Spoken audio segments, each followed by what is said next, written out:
Hello, everybody. Hello, welcome everybody. to This or That. Kobe is now mimicking what I am saying. I am Jatt Kobe. We're doing This or That. We have 5 slides today that we've never seen. Yes. We've had a lot of requests for European slides, but we're going to give you something better. We're going to flame NA a little bit, which apparently is better. And we're also going to be getting European slides later. Also, yeah, for the future. Yeah, let's just get into it. This or That. It's my favorite, Start with the NA favorite ones. time of week. Bigger surprise. Fly question second place or dig in 8th place? These are comparable, actually. I like this slide because this is one we actually need to delve into. Yes. Coming into this split, right? FlyQuest. This is the challenger team. It's the old guys from Cloud9. Pretty low expectations from everybody all around.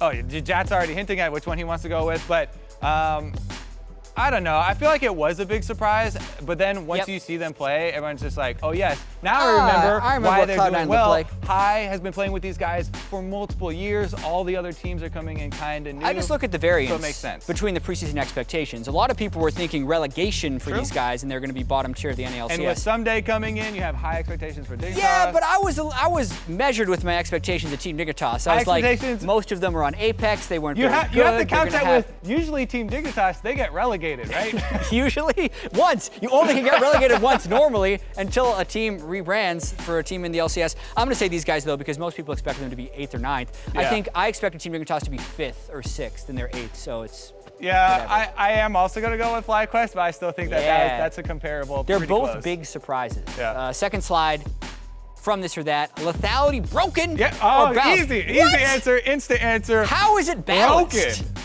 Yeah, there's no way that's balanced. Whenever, Kobe brought this up before, whenever you have like 3 or 4 people in the game just trying to build lethality, you're playing Ahri mid lane, you're thinking how you can build a Duskblade. Yeah, it just doesn't make sense. It was actually, if you have a whole bunch of different types of champions, changing their already agreed upon builds in order to fit lethality, like Riven lethality, marksmen are building lethality, junglers are building lethality, mid laner, like, everybody's trying to get lethality because it is so broken. The jump to 40% or 40 to 60% from right when you start is just a lot of early snowballing power, and then you can even tack on Black Cleaver and stuff to shred for late game too. So it's a bit too powerful right now. Plus, if you just look at the example of the mastery, precision mastery is literally just more armor penetration than it was before with the changes. So I think it's getting nerfed as well, so the balanced team will agree with us on that one. Let's get to the third slide of This or That.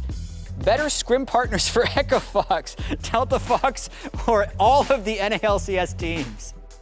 Well, as it turns out, Echo Fox are doing better with the only Delta Fox. So we did hear some rumor, right? This is still rumors and stuff. We did hear that the FlyQuest was giving them some scrims, and then Acadian posted that they got maybe like 4 teams have been giving them scrims. But I think if you're asking the question, if you're imagining the 1-in-17 Echo Fox was getting scrims with the LCS, and now the 4-in-4 Echo Fox was scrimming Delta Fox, can't argue with results. The answer is clear. It is this. But if you're asking the literal question, who's the better scrim partner, then I would rather take the rest of the league over a long-term period of time. But I do like being able to scrim your own team. This is the meme answer. This is the real answer. What are you, Jatt? Are you more realistic or are you more meme? This is a realistic answer because a lot of times you can scrim against a set of teams that give you exactly what you want. So if they want to practice Anivia against this matchup, they can make the Delta Fox. This is your realistic answer? I think this can be better in some situations. Okay. Unless it's 100% exclusive. I disagree. Great, that's the point of the show. I think even if you have another team, like a scrim partner that you can scrim whatever you want, it's going to be closed doors. If the players on that team can't perform on that comp, like you say, oh, you're going to play this super popular poke comp, and we're going to test against you. If they're not good at it, that's not a good test, even though you get to tell them what to play. Yeah, I know. There's a reason people scrim. Come over to. No, I think when people get good practice teams, that's going to be better. Let's get to the next slide. Long term, that's what Pro Sports does. Long term, I like it. More likely to go 3 games, C9 versus P1 or C9 versus TSM. I think TSM have actually had almost the most games. I have to check back in, but I think they might have had the most games. They've had a bunch of 2-1 series. Plus, they're actually getting better. You know what series didn't go 2-1? C9 versus TSM the first time they played. True. That actually might be true with C9 and P1 as well. But I'm going to say this because I'm on this side of the projector screen. But mainly, all disagreeing this time. It's good. We need conflict. Give your reasoning. drives Give your ratings. reasoning first, though. Yeah, so I feel like Phoenix 1 has been in a bit of a slide lately, but I also think Cloud9 didn't look that great against FlyQuest, and they've been playing games relatively slowly. And there's a chance that TSM goes into freefall this week. They're usually pretty good at bouncing back, but I actually think Phoenix 1's gonna bounce back in a stronger way, and that has a higher chance. Cloud9, their early game is actually not as strong as people would think, and neither is TSM, so I think we'll get a lot of game time out of this one, a lot of serious time. Plus, we shall see. Yeah, we shall Kobe. see. All right, another split decision. What? Do we even have more slides? We have one more slide. All right, one more. I believe. Better rebound from swearing, Kobe or Riv? So I always freak out as soon as I see my face up here. It's happened a couple times where I've been one of the choices. Yeah. Riv basically his rebound was I'm going into stream mode. Oh, you should probably watch my stream. What was your rebound? Remember this? Mine was I just turned it into another word. And you swore again? I actually dragged out the swear word long enough to. Yeah.